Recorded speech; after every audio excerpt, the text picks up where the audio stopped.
9절 말씀입니다. 갈라디아서 1장 4절 5절 말씀입니다. 그분께서 하나님 곧 우리 아버지의 뜻에 따라 이 악한 현 세상에서 우리를 건지시려고 우리의 죄들로 인하여 자신을 주셨으니 영광이 그분께 영원 무궁토로 있기를 원하노라. 아멘. 아멘. 우리 함께 읽고 앉도록 하겠습니다. 시작. 하나님의 말씀이 자라나서 수가 크게 늘어나고 믿음에 순종하니라. 이에 교회들이 믿음 안에서 굳게 세워지고 날마다 수가 늘어나더라. 아멘. 6장 7절 16장 5절 말씀. 저기 날마다 수가 늘어나더라. 큰 소리로 좀 합시다. 시작. 날마다 수가 늘어나더라. 아멘. 앉아주시기 바랍니다. 여러분, 저런 역사가 우리 교회 안에 있기를 원합니까? 열심히 기도하고 우리가 해야 할 부분들을 최선을 다해서 해야 할 것입니다. 오늘 오후에는 복음의 내용과 복음의 목표를 알고 삽시다. 복음의 내용과 목표를 알고 삽시다 라는 제목으로 말씀을 드리겠습니다. 4절 말씀에는 사도 바울이 전하는 복음의 핵심이 거기 잘 요약되어 나타나고 있습니다. 그분께서 하나님 곧 우리 아버지의 뜻에 따라 이 악한 세상에서 우리를 건지시려고 우리의 죄들로 인하여 자신을 주셨으니, 이게 바로 복음의 핵심이기도 합니다. 사도 바울은 본문 말씀을 통해서 갈라디아의 교회들에게 그가 선포한 복음을 간략하게 소개를 하고 있습니다. 근데 우리가 여기서 주의 깊게 보아야 할 것은 사도 바울이 갈라디아서의 서두에서부터 앞부분에서부터 복음에 대하여 분명하게 말씀을 하고 있고 언급을 하고 있는 것을 보는데, 그 이유는 이 복음이 소위 거짓 선생들인 유대주의자들에 의해서 혹은 율법주의자들에 의해서 다른 복음으로 바뀌어졌기 때문에 사도 바울은 그가 선포한 복음이 어떤 복음인지를 아주 분명하게 설명을 하는 것으로 시작을 하고 있습니다. 우리가 알아야 될 것은 하나님의 은혜의 복음은 한 분, 곧 하나님의 아들이신 예수 그리스도께 집중되어 있고 그분이 중심이십니다. 이분이 십자가 위에서 자신을 내어주심으로 말미암아 우리 모든 사람들의 죄들의 값을 단번에 지불하셨습니다. 여러분, 빚진 사람이 제일 원하는 게 무엇일까요? 자기는 갚을 능력이 없습니다. 갚고자 하는 의지도 있고 갚으려고 하는 노력도 하지만 전혀 갚을 수 있는 능력이 없을 때 그가 간절히 바라는 것은 무엇이겠습니까? 능력 있는 어떤 분이 대신 그 빚을 탕감해주는, 갚아주는 그런 것일 것입니다. 이 땅 위에 숨쉬며 살고 있는 모든 사람들, 과거에 살았고 지금 살고 앞으로 살게 될 모든 사람들은 태어날 때부터 엄청난 죄의 빚을 가지고 태어납니다. 그가 평생 죽을 때까지 노력해도 절대로 갚을 수 없는 죄의 빚을 가지고 이 땅에 태어납니다. 그리고 만약 그가 그 죄의 빚을 갚지 못한다고 하면 죄의 삭은 사망이요 라고 하는 말씀과 같이 그는 지옥 불호수에서 영원토록 이를 갈며 고통을 당하고 형벌을 받아야 합니다. 그런데 여기에 좋은 소식, 기쁜 소식이 있습니다. 그것은 무엇이냐? 하나님의 아들 예수 그리스도께서 십자가 위에서 자신을 내어주심으로 말미암아 우리 모든 사람들의 죄들의 값을 단번에 영원히 지불해 주셨다고 하는 사실입니다. 그래서 사도 바울은 이 복음에 대하여 다시 한번 간략하게 설명을 하면서 갈라디아에서 계속해서 강조하고 말씀하는 것이 있는데, 그게 무엇이냐면은 십자가입니다. 이 십자가라는 단어가 갈라디아에서 엄청 여러 번 반복되고 있습니다. 그리고 그가 결론적으로 갈라디아서 6장 14절에서 이렇게 선언합니다. 다 같이 한번 보시겠습니다. 갈라디아서 6장 14절입니다.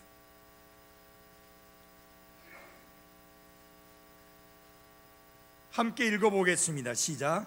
그러나 나는 우리 주 예수 그리스도의 십자가 외에 결코 어떤 것도 자랑할 수 없나니 그분으로 말미암아 세상이 나에 대하여 십자가에 못 박히고 나 또한 세상에 대하여 그러하니라.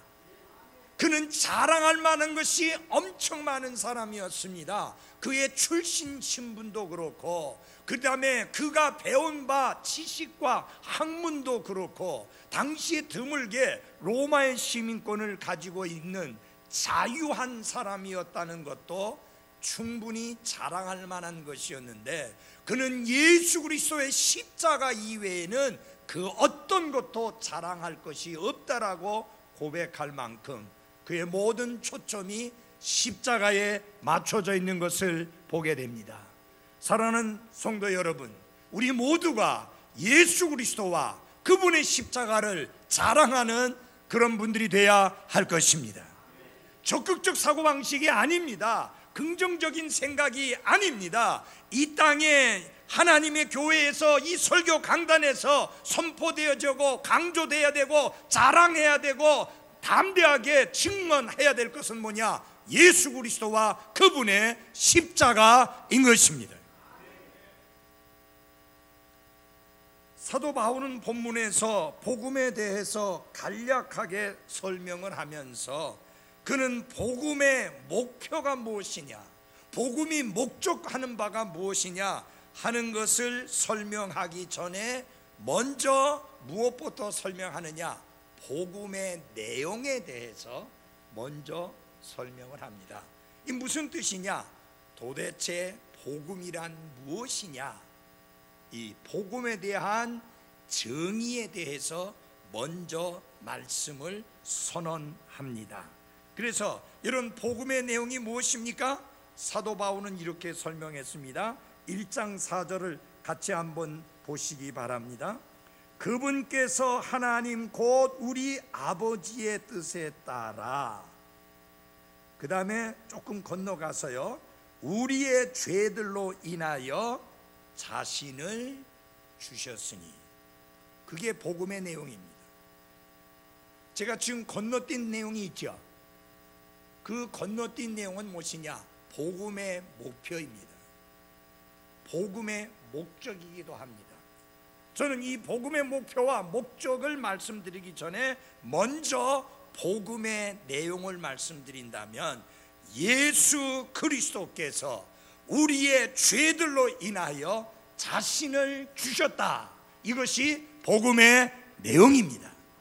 이 내용을 사도 바울은 고린도전서 15장 3절과 4절에서 조금 더 구체적으로 말씀을 하고 있는데요, 내가 또한 받은 것을 무엇보다 먼저 너희에게 전하였노니 그것은 곧 성경 기록대로 그리스도께서 우리의 죄들로 인하여 죽으시고 묻히셨다가 성경 기록대로 셋째 날에 다시 살아나시고 성경 기록대로 우리의 죄들로 인하여 죽으시고 성경 기록대로 다시 살아나셨다. 이것이 하나님의 은혜의 복음의 내용입니다.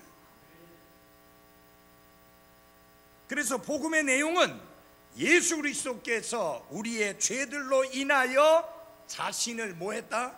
주셨다. 그것이 복음의 내용입니다. 예수 그리스도의 죽음은 순교자의 죽음이 아닙니다. 예수 그리스도의 죽음은 어떤 영웅적인 그런 죽음이 아닙니다. 예수 그리스도의 죽음은 나의 죄들과 여러분의 죄들을 속죄함 받을 수 있게 하기 위한 속죄적 죽음이고, 여러분과 저들을 대신해서 죽으신 희생적인 죽음이시며 대리로 죽으신 대리적 죽음입니다. 근데 성경을 보시게 되면 그분은 자발적으로 죽으셨고 마침내 자기 자신의 생명을 나와 여러분들을 위하여 내어 주심으로 죄들에 대한 완전한 값을 지불하셨습니다. 이 요한복음 19장 30절에 보면은 다 이루셨다, 다 이루었다라고 말씀하셨잖아요. 그 다 이루었다는 말은 다 끝냈다, 다 마쳤다 라는 뜻도 있지만 중요한 것은 다 지불했다라는 뜻입니다. 예수님은 십자가 위에서 단번에 죽으심으로 말미암아 나와 여러분들의 죄들에 대한 값을 단번에 영원히 지불해 주심으로 끝내셨습니다. 그래서 로마서 10장 4절에서는 율법의 끝맺음이 되셨다라고 말씀을 했습니다. 그러므로 더 이상 사람이 죄의 값을 치르기 위해서 발버둥 친다거나 혹은 우리 스스로가 직접 형벌을 받아야 될 이유도 필요도 전혀 없게 되었습니다. 왜냐하면 그분이 단번에 영원히 값을 지불하셨기 때문인 것입니다. 그런데 우리가 이 말씀을 보면요, 그리스도께서 좀 낮추시다. 그리스도께서 우리의 죄들로 인하여 죽으셨다라고 하면 될 텐데 여기 조금 다르게 표현되어진 것을 봅니까? 왜 우리의 죄들로 인하여 자신을 뭐 했다 그랬어요? 주셨다 그랬어요. 여기서 깊은 의도가 있는 것입니다. 왜 죽으셨다는 말씀 대신에 자신을 내주셨다는 말씀을 썼는가? 여기에 깊은 의도가 있습니다. 이것은 곧 무엇을 연상시키느냐? 구약 시대에 이스라엘 백성들이 하나님 앞에 드렸던 희생 헌물을 연상시키는 것입니다. 자신을 주셨다는 말은 희생 헌물로 자신을 드렸다라는 뜻입니다. 여기에 사용되어진 인하여, 우리의 죄들로 인하여라고 하는 이 단어는 성경에서 아주 중요한 단어인데 무슨 뜻을 가지고 있는 말이냐? 다른 말로 바꿔서 말하면 대신하여 라는 뜻입니다. 결국 그것은 무슨 말입니까? 예수님께서 자신을 주셨다는 말은 우리의 죄들을 대신하여 자기 자신을 죄 헌물로, sin offering, 죄 헌물로 드리셨다라고 하는 뜻입니다. 예수님께서 죄인들을 속박에서 건지시기 위한 목적을 성취하기 위해서 자기 자신을 죄 헌물로 드리셨다라고 하는 것입니다. 이 속박이라는 단어가 갈라디아에서 여러 번 나옵니다. 유대주의자들은, 율법주의자들은 그리스도인들이 그리스도 안에 있는 자유를 온전히 누리지 못하도록 은혜의 자유로부터 끌어내어 율법의 속박으로 끌어가려고 갈라디아의 교회 성도들을 속이고 혼란시키는 그런 일을 했습니다. 그래서 사도 바울이 갈라디아에서 강조하고 있는 것 중에 하나가 뭐냐? 그리스도 안에 있는 자유입니다. 왜? 속박이라고 하는 것은 예수 그리스도의 은혜의 복음의 내용 속에 한 부분이 될 수 없습니다. 오히려 예수님은 속박된 사람들을 자유케 하기 위해서 대신 죽으신 분입니다. 근데 율법주의자들이 와서 이 그리스도 안에서 자유를 누리고 있는 사람들을 다시 옛날에 속박된 상태로 끌어가려고 하고 있는 짓이 바로 갈라디아주의자들, 율법주의자들, 유대주의자들이 하고 있는 짓거리였습니다. 사랑하는 그리스도인 여러분, 오늘도 마찬가지입니다. 오늘도 아직까지도 갈라디아주의자들이 있습니다.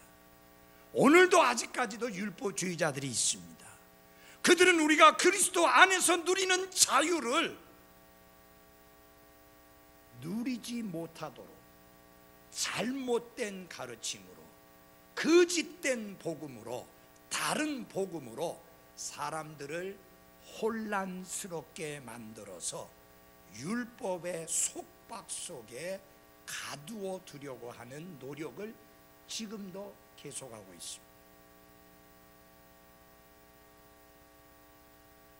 그래서 자꾸만 성직자들과 평신도라고 하는 전혀 성경이 말씀하고 있지 않는 엉뚱한 계급을 만들어서 구별시키려고 합니다.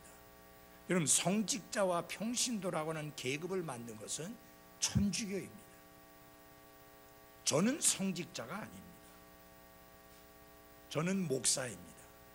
목사는 양떼를 치고 먹이고 돌보고 감독하는 목자입니다.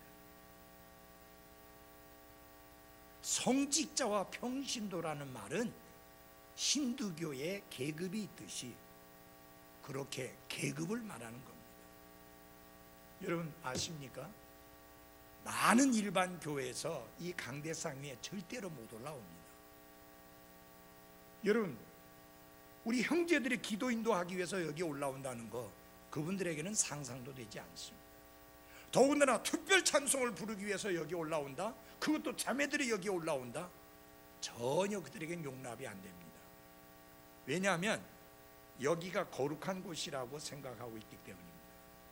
잘 들어주세요. 여러분이 앉아 계신 자리나 이 자리나 자리가 전혀 차이가 없습니다. 여기 이 자리는 말씀을 선포하는 데 편리하기 위해서 만든 강단일 뿐이지 여기가 더 거룩하고 여러분이 앉아 계신 데가 덜 거룩한 그런 구분이 전혀 없습니다. 여러분, 그렇게 만듦으로 말미암아 계급을 만들어서 차별을 두고, 아까도 어떤 분하고 이야기를 했지만 교회 안에 여러 성경에도 없는 희한한 직분들을 갖다가 씌워가지고 그래서 기분 좋게 만들어서 교회 안에 머물도록 만드는. 그래서 제가 볼 때 저희 교회 다니는 자매님들은요 전부 훌륭한 믿음의 사람들이에요. 왜냐? 곤찰 소리 안 들어도 열심히 섬기고, 집사 소리 안 들어도 열심히 섬기고, 죽어라 죽어라 하고 계속 교회 50년 60년 나와도 권사 못 되고, 그러는데도 신실하게 나오시는 여러분들이 훌륭한 믿음이에요. 왜? 여러분들은 말씀이 무엇을 가르치고 말씀이 무엇을 전하고 있느냐, 거기에 관심이 있지 사람을 즐겁게 하고 사람을 기쁘게 하는 일에 여러분이 관심이 없기 때문에 가능한 거예요. 아멘? 아니, 여러분을 또 치게 올려주니까 또 괜히 좀 민망해가지고 아멘도 마음대로 못하는데 그렇게 할 필요 없어요. 정말 여러분들이, 특별히 우리 자매님들 정말 훌륭합니다. 우리 성회가 저기 신랑이 군부대에 있을 때, 그때 저 동해에 있을 때 언제 가보니까 집사가 돼 있더라고요. 그러니까 집사로 세운 게 아니에요. 그냥 집사로 부르는 거예요. 당연히 집사라고 해갖고 부르는 거예요. 예. 그래서 우리 큰아들 보고 하는 말이, 아니 너는 어려서부터 엄마 뱃속에서부터 교회 다녔는데 아직도 집사가 안 되느냐고. 그렇잖아요. 50년 가까이 지금 교회 나가는데 아직도 집사 아니잖아요. 이거는 무슨 뭐 집사 되는 게 무슨 출세하는 거, 집사 되는 게 무슨 뭐 명예를 얻는 거, 집사를 내가 되는 게 무슨 계급을 얻는 거, 뭐 간부가 되는 거 아니에요, 여러분. 여러분, 집사는 목사와 성도 사이의 중간 계급이 아닙니다. 전혀 그런 거 아니에요. 오해하지 마세요. 그래서 획기적인 것을 하려고 합니다. 내년부터 그렇게 하려고 합니다. 모든 분들을 다 형제라고 부르겠습니다. 집사들도 집사이지만 부를 때는 형제로 부르도록. 아니 미국에서 집사님하고 부르는 경우가 없어요. 그냥 형제예요. 집사의 직분을 맡아서 섬기고 있지만 아무도 집사라고 부르지 않아요. 미국 교회들은 그냥 형제라고 불러요. 그렇게 하면 우리 서로 그리스도 예수님 안에서 교제하는데도 격도 없고 좋잖아요. 맞아요? 네. 여기 현재 집사인 분들이 아멘 큰 소리 해야 되는데 집사 아닌 분들 말고. 여러분, 집사가 되는 순간 여러분 고달퍼요. 아침 일찍 와야지. 네? 저 예배당 화단이 지저분하면 와서 치워야지.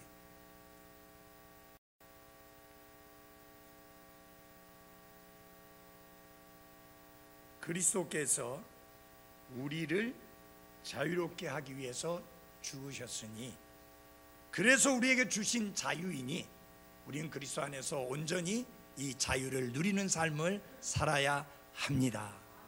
근데 여러분, 무엇 안에 자유가 있는가? 진리 안에만 자유가 있습니다. 진리를 모르면 자유가 있을 수가 없습니다.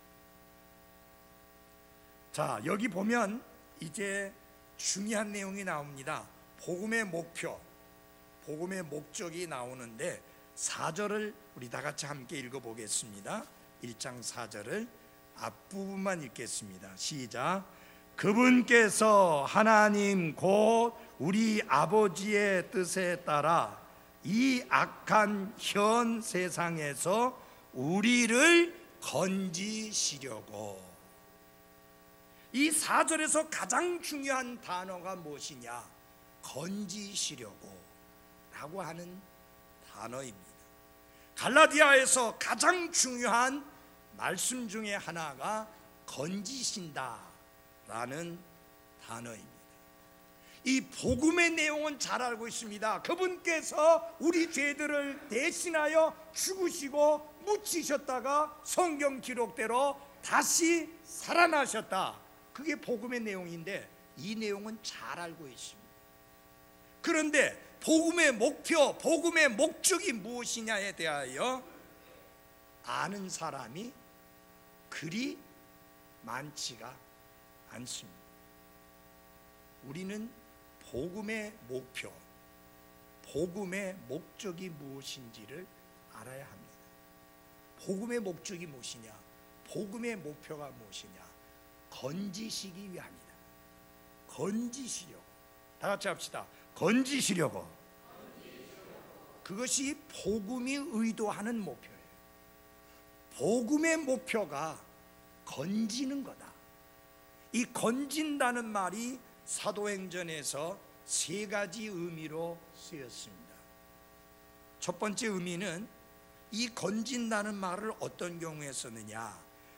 이스라엘 백성을 이집트의 노예 상태에서 건져내셨을 경우에, 그래서 속박된 상황에서 자유함을 안겨주었을 때 그때 무슨 단어를 썼느냐? 건지셨다 라는 단어를 썼습니다. 맞죠?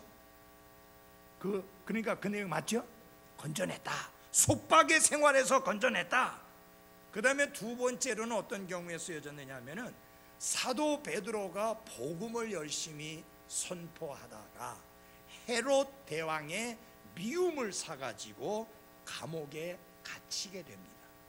내일이면 헤롯 왕이 교수형을 시켜라 이런 명령이 떨어져 있어서 내일이면 죽을 판인데, 천사가 나타나서 베드로의 묶인 것을 풀어주고 감옥 문을 열어주고 나가서 벗어나게 합니다. 그러니까 베드로가 어떻게 된 거예요? 건져진 거예요. 무엇으로부터? 죽음으로부터, 그리고 감옥의 결박으로부터. 여러분, 여기에서 그 교회가 열심히 기도했다고 그랬습니다. 베드로 자신도 기도했겠죠. 맞아요? 근데 여러분, 기도해놓고 까마득하게 잊어버린 사람들 많이 있어요. 기도해놓고는 기도의 응답이 이루어졌는데도 꿈인가 생신가 하는 사람들도 있어요. 자, 베드로는요 기도했잖아요. 그래서 천사 보내주셨잖아요. 그래서 묶인 거 풀어주셨잖아요. 감옥문 열어주셨잖아요. 그러면 할렐루야 하고 뛰쳐나와야 되는데, 이게 도대체 이게 뭔 일이야 이게. 벙벙해가지고 빨리 뛰쳐 안 나오고, 드디어 자기가 자유스럽게 된 것을 깨달았죠. 와! 하나님이 기도 응답해 주셨구나. 뒷북치는 거예요. 예? 그리고는 이 소식을 빨리 전해야 되겠다 해갖고 가가지고 그 그리스도인들이 모여있는 그 집에, 사도들이 모여있는 곳에 가가지고 문을 꽝꽝꽝꽝꽝꽝 두들기니까 거기에 어린 자매 하나가 나와가지고 막 문을 들기면서 문을 열어 하니까 가만히 들어보니까 베드로 소리예요. 너무 기뻐가지고 그냥 너무 놀래가지고 쓰러지지만 않았을 뿐이지 빨리 문 열어줘야 되는데 다시 뛰어들어가서 베드로가 왔다 그래 이야기를 했어요. 그러면 아멘 할렐루야 해야 되는 게 맞죠? 그게 아니에요. 너 헛개비 보고 온 모양이다. 그의 영을 보고 온 모양이다. 절대 베드로가 여기 나왔을 리가 없어. 여러분, 그럼 기도는 왜 해요? 왜 모여서 합심 기도해요? 하나님께서 베드로를 풀어주시고 지켜주시고 안전하게 보호해 주시도록 기도해놓고 막상 그 기도에 응답이 돼가지고 베드로가 그들 앞에 나타나니까 믿지도 않고 오히려 그 좋은 소식을 전하는 아이에게 네가 좀 맛이 간 모양이다 라고 몰아붙이느냐 그 말이에요. 여러분, 우리가 이런 식으로 기도하면 안 됩니다. 기도하면 응답해 주실 것을 믿으십시오. 응답할 것을 기대하십시오. 그리고 응답되었을 때 하나님을 찬양하십시오. 여러분, 하나님께서 응답해 주셨을 때 찬양하실 준비를 하고 있어야 돼요. 그게 기도 응답을 기다리는 그리스도인의 자세예요. 기도하면서도 이게 뭐 될래나? 그러면 기도하지 말아요. 믿지도 않으면서 기대하지도 않으면서 왜 기도해요? 그러면 대신에 뭐 해야 돼요? 염려해야 돼요. 걱정해야 돼요. 근심해야 돼요. 두려워해야 돼요. 불안해해야 돼요. 여러분, 성경이 우리에게 약속하신 게 있어요. 기도하면 무슨 약속을 해주셨느냐? 모든 이해를 뛰어넘는 하나님의 평강이 내 생각과 내 마음을 지켜주신다고 약속해 주셨습니다. 이 무슨 말인지 아세요? 응답이 이루어지기 전에도 이미 우리의 생각과 우리의 마음이 하나님의 평강을 누리게 된다. 이게 기도하는 자의 특권이에요. 그러면 기도 안 하면 그 시간 동안 불안하게 지내야 되고, 그 시간 동안 염려하면서 지내야 되고, 그 시간 동안 두려워하면서 지내야 되고, 그 시간 동안에 근심하면서 무겁게 지내야 됩니다. 왜 하나님이 주신 특권을 누리지 않습니까? 기도의 영광스러운 특권, 우리의 기도에 응답해 주시는 하나님을 찬양할 준비가 돼 있는 그런 기도 생활을 할 수 있기를 바랍니다. 그 다음에 세 번째 경우, 이 건진다는 말이 어떻게 사용되어졌느냐면요, 사도 바울이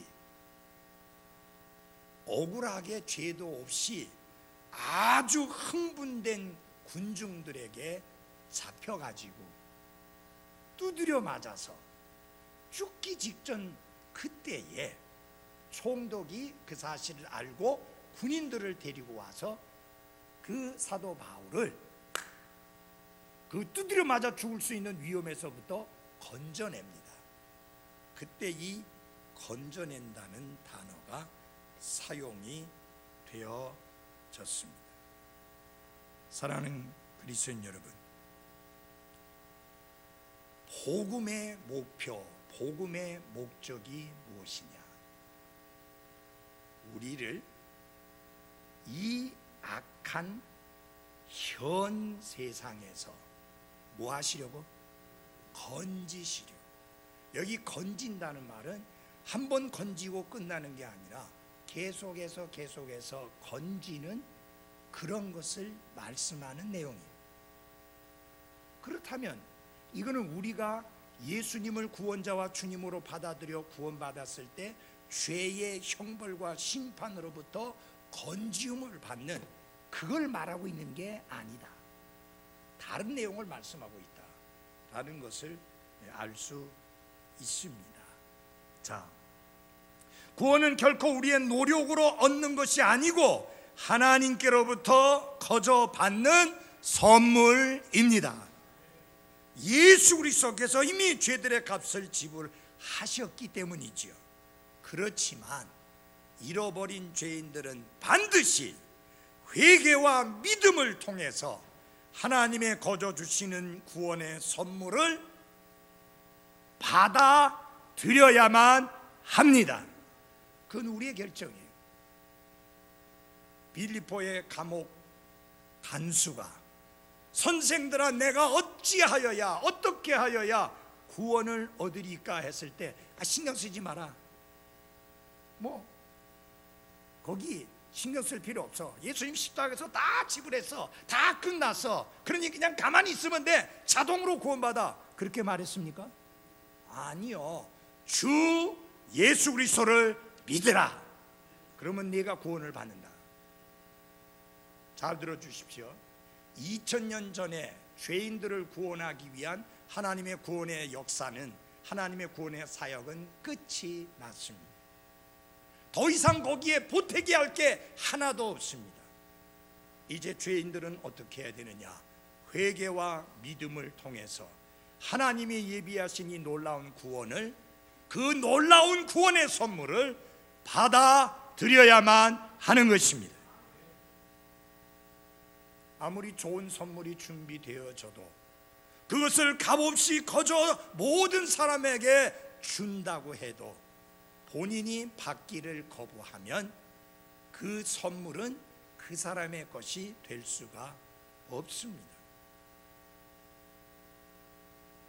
여러분, 목자가 잃어버린 양을 구하러 양 우리를 떠나서 잃어버린 양에게로 찾아가는 것처럼 예수 그리스도께서는 잃어버린 죄인들을 구원하시러 하늘을 떠나서 이 악한 세상에 오셨습니다. 그래서 우리 모든 사람들의 죄들을 대신해서 죽으심으로 말미암아 그분을 통해서 모든 사람들이 값없이 은혜로 믿음을 통해 구원받게 하셨습니다. 그런데 여러분, 이제 이 본문의 말씀에 나오는 내용 속에 복음의 목표, 목적하는 바가 거기 나와 있습니다. 뭐라고 표현됐습니까? 이 악한 현 세상에서 우리를 건지시려고. 자, 여러분, 어디에서 우리를 건지셔요? 큰 소리로 한번 해봅시다. 어디에서? 이 악한 현 세상에서. 그러니까 여러분, 이건 지옥을 말하는 게 아니에요. 이 악한 현상에서, 세상에, 이 악한 현 세상에서, present evil world, 이 악한 세상에, 현 세상에서 우리를 건지신다 라고 말씀했어요. 여기서 말하는 세상이 무엇을 의미하는가? 현 세상이라고 했을 때 여기서 말하는 세상이 무엇을 의미하는가? 세상이라는 단어를 잘 이해해야 합니다.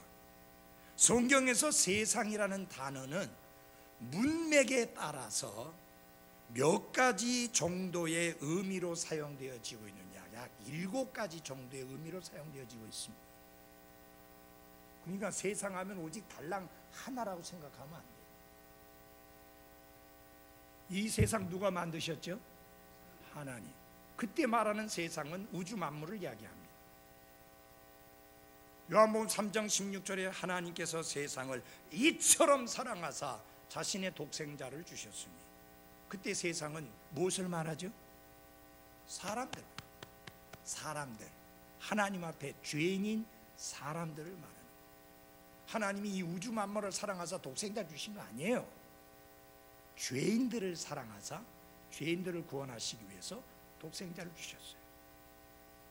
당연히 그 세상은 하나님이 사랑하셔야 될 대상이고 우리 또한 사랑해야 될 대상 맞습니다. 그렇죠? 우리 대답 안 해요. 맞아요? 우주 만물 사랑해야 돼요? 사랑하지 말아야 돼요? 사랑해야 돼요. 그런데 요한일서 2장 15절에 보면 세상이나 세상에 있는 것들을 사랑하지 말라 그랬어요. 아니, 하나님이 세상을 사랑하사 독생자를 주셨는데 왜 여기에서는 세상이나 세상에 있는 것들을 사랑치 말라고 했는가? 여기에 세상은 하나님 만드신 우주 만물하고도 다른 세상이고, 하나님이 구원하시고자 하시는 그 사람들하고도 다른 세상인 것을 알 수가 있습니다. 그래서 요한복음 3장 16절에 세상이라는 말이 나오고 요한일서 2장 15절에 세상이라는 말이 나오는데, 그 세상이라는 단어가 전혀 다른 의미로 쓰여졌습니다. 자, 그러면 악한 현 세상에서 라고 말씀했을 때 그 세상은 무슨 뜻이냐? 사랑해야 될 대상인가요? 사랑하지 말아야 될 대상인가요? 사랑하지 말아야 될 대상이에요. 요한일서 2장 15절에 엄중히 경고한 대로 사랑해서는 안 될 것이에요. 이 현 세상에서 세상이라는 이 단어는 거세게 일어나고 있는 잘못된 가치관, 잘못된 인생관, 잘못된 철학, 잘못된 지식, 잘못된 제도와 체제와 체계, 이것을 가리키는 말이 이 악한 현 세상에서 말하고 있는 세상입니다. 이거 우리가 사랑해야 돼요? 사랑하지 말아야 돼요? 사랑하지 말아야 돼요. 악한 영이 사로잡고 있는 현 세상의 잘못된 시스템, 그 제도, 잘못된 가치관, 잘못된 인생관, 잘못된 철학과 같은 것이 바로 갈라디아서 1장 4절에서 말씀하고 있는 현 세상이라고 할 때의 세상의 의미입니다.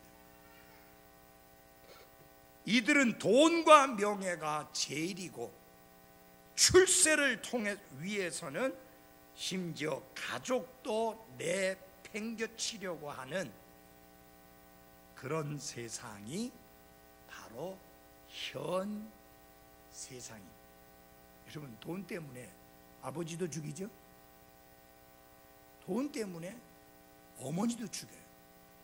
심지어 여러분, 돈 때문에 친구를 시켜서 어머니를 살해시키는 이런 폐륜 아들이 넘쳐나는 세상, 그게 바로 이 악한 현 세상입니다. 그 현 세상에서 우리가 건지움 받아야 돼요? 그 속에 푹 빠져야 돼요? 건지움 받아야 돼요. 여러분, 복음의 목표, 복음의 목적이 무엇이냐? 이 세상에서 우리를 건지시는 것입니다. 복음의 목적이, 복음의 목표가 내가 죽은 다음에 천국 가는 게 아니에요. 잘 들어주세요. 그건 목표가 아니고 구원받는 순간에 바로 보장되는 것입니다. 그 목표 아니에요. 구원받는 순간에 완벽하게 보장되는 거예요. 복음의 목표는 구원받고 난 다음에 우리가 이 땅에서 사는데, 우리가 사는 이 땅이 악한 현 세상이다. 잘못된 가치관을 가지고, 잘못된 인생관을 가지고, 잘못된 철학을 가지고, 잘못된 지식으로 하나님을 대적하고 하나님께 반항하고 하나님을 거역하는 모든 체계와 체제, 이게 전부 다 세상인데, 이게 여러분 멀리 있는 게 아니라 우리 곁에 함께 있잖아요.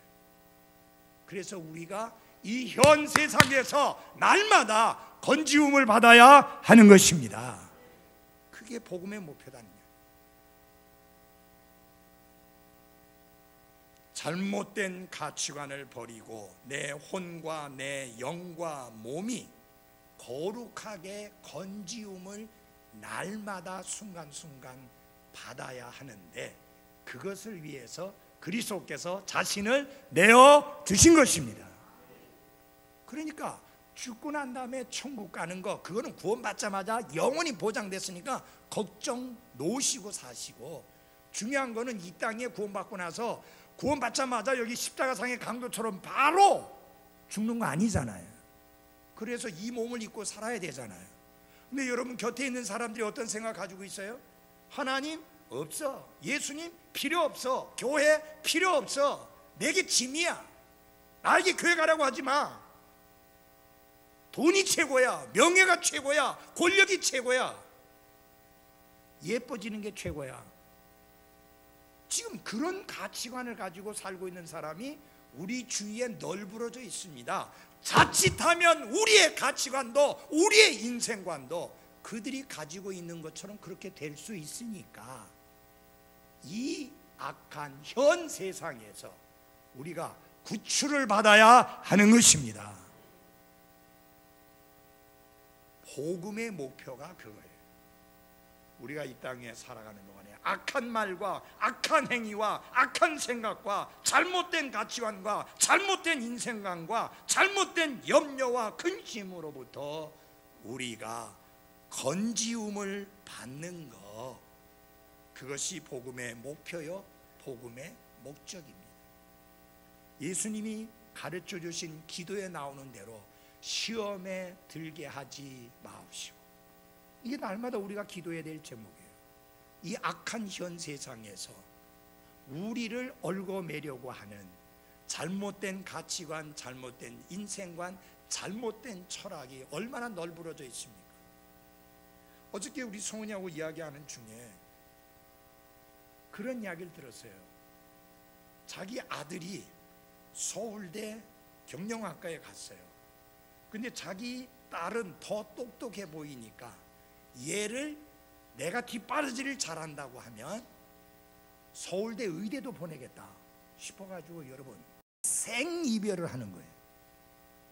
남편 부산에 있고 엄마는 집을 팔아가지고 대치동에 작은 방을 얻어서 글로 이사가서 4년을 뒷바라지 하겠다고, 이제 중3 올라가는 애를 위해서 그렇게 하는 거예요. 여러분 그들이 가지고 있는 가치관이 뭐예요? 스카이 대학이라고 하는 하늘 대학이에요. 하늘 저 위에 땅 대학에 있는 거 말고 하늘 대학만 가면 내 아이의 인생은 풀린다, 그 생각 아니에요. 그런 가치관이에요. 그게 우리 주위에 그냥 널브러져 있잖아요. 그런 생각들 가지고, 그런 가치관 가지고 있고, 그런 인생관 가지고 있는. 그래서 몽땅 다 자식에게 쏟아붓는 거예요. 근데 그놈들은 나중에 커서 어떻게 되느냐? 부모 몰라요. 부모 효도 안 해요. 부모 안 챙겨요. 그러니까 어떻게 돼요? 내가 저를 어떻게 키웠는데, 그때 땅 치고 후회해봤자 소용없어요. 그래 이런 잘못된 가치관이 우리 주위에 널브러져 있으니까, 그런 인생관이 우리 주위에 널브러져 있으니까 우리가 귀로 듣게 되고 그런 사람들을 만나게 되고, 그러니까 영향을 받아야 안 받아요? 받게 되잖아요. 그러니까 우리가 이 악한 현 세상에서 구출받아야 돼요. 그렇지 않으면 구원받은 그리스도인도 바른 인생관을 가지고 살지 못하고 그런 엉뚱한 인생관을 가지고 살게 되는 겁니다. 그것뿐만이 아니에요. 돈이 다다. 돈이 말한다. 돈만 있으면 된다. 그래서 돈 하면서 돈에 푹 빠져 살고 있는, 그게 뭐예요? 이 악한 현 세상입니다. 거기서 예수님이 우리를 건지시려고 자신을 내어주셨다. 사랑하는 그리스도인 여러분, 그리스도인은요, 불신자들하고는 가치관이 다른 사람이에요. 그리스도인들은 불신자들하고는 인생관이 다른 사람이에요. 그리스도인들은 불신자들하고 우선순위가 다른 사람들이에요. 그런데 이런 우리를 다시 구원받기 전에 옛날의 생활로 속박하려고, 묶어두려고 사탄이 역사하고 있기 때문에 이 악한 현 세상에서 우리가 구원을, 구출을 받아야 합니다. 여러분이 오전, 오후, 수요일 성경 공부 신실하게 나오신 이유가 무엇입니까? 여러분의 우선순위가 달라졌기 때문 아닙니까? 여러분의 가치관이, 인생관이 바뀌었기 때문이 아닙니까? 이거를 쭉 지켜가야 되는데, 언제까지? 주님 다시 오실 때까지 지켜가야 합니다. 그러려면 우리가 날마다 구출받아야 돼. 복음의 목표가 뭐냐? 죽어서 천국 가게 하는 거 아니에요. 이 악한 현 세상에서 세상과 짝하고 하나 되고 그들과 일치하게 살아가는 게 아니라 구별되어서 거룩하게 하나님께 나를 살아있는 희생물로 드리는 삶을 살아갈 수 있도록 이 악한 현 세상에서 우리를 건지시는 것이 복음의 목표이다. 그러니까 복음의 내용만 알고 살지 말고 복음의 목표를 알고 삽시다. 이렇게 살면 결론이 어떻게 나오느냐? 이렇게 살면 결론이 어떻게 나오느냐? 야, 내가 믿음이 좋구나.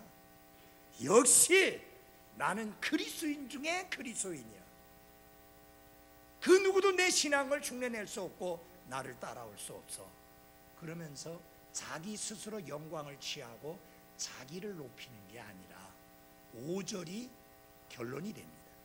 다 같이 5절을 같이 한 목소리 읽겠습니다. 5절 같이 시작. 영광이 그분께 영원토록 있기를 원하노라. 영원토록 있기를 원하노라. 아멘. 영광이 예수 그리스도 아버지 하나님께 영원토록 있기를 원하노라. 아멘. 그렇게 되는 것입니다. 사랑하는 그리스도인 여러분, 성경은 이렇게 이야기합니다. 먹든지 마시든지 무엇을 하든지 다 하나님의 영광을 위하여 하라. 우리의 관심사는 하나님의 영광입니다. 거짓 선생들은 그리스도의 영광을 위하여 섬긴 게 아니라 자신의 영광을 추구하며 섬겼습니다.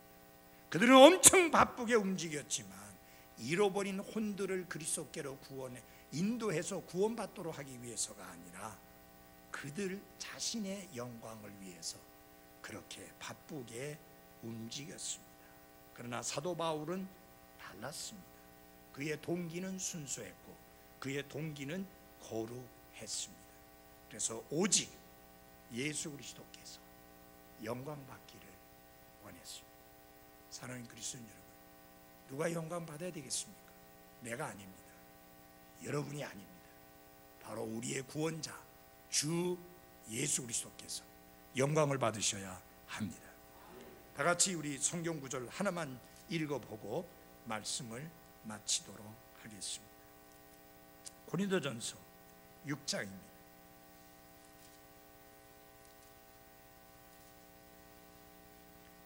고린도전서 6장 19절입니다. 도대체 무슨 말이냐? 너희 몸이 너희가 하나님에게서 받은 바 너희 안에 계신 성령님의 전인 줄을 너희가 알지 못하느냐? 너희는 너희 자신의 것이 아니니 주께서 값을 치르고 너희를 사셨느니라. 마지막 그 다음에 같이 읽겠습니다. 시작. 그런즉 하나님의 것인 너희 몸과 너희 영으로 하나님께 영광을 돌리라. 개역 성경에는 두 가지가 빠져 있습니다. 그러므로 하나님의 것인 이 내용이 빠졌어요.